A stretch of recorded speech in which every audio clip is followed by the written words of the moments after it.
जय जोहार संगवारी हो। आज मैं आ गया हूँ लालाजी सेल जो हवे जयस्तंभ चौक लक्ष्मी स्टेशनरी गली पूनम होटल के बाजू में। यहाँ लगे है मात्र 30 रुपए के प्लास्टिक सेल, जिहाँ आप मन ला घर के जरूरत के हर छोटे बड़े सामान मिल जाही। जैसे कि आप मन देख सकते हो, छोटे बड़े डब्बा टुकनी ये सब आप मन ला मिल जाही मात्र 30 रुपए में। मग्गा मिल जाही संगवारी हो 30 रुपए में।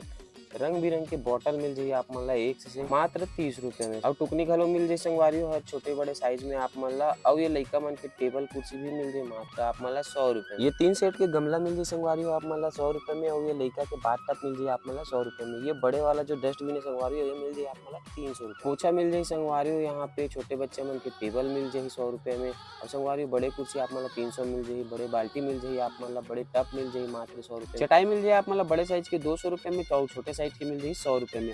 और ये मैट मिल जाही संगवारी हो आप मन ला 50 के 2। ये मजबूत वाला सूपा मिल जाही संगवारी हो मात्र 100 रुपए में। तो संगवारी हो भर भर के स्टॉक आ गए, जल्दी से विजिट करो जयस्तंभ चौक लक्ष्मी स्टेशनरी गली।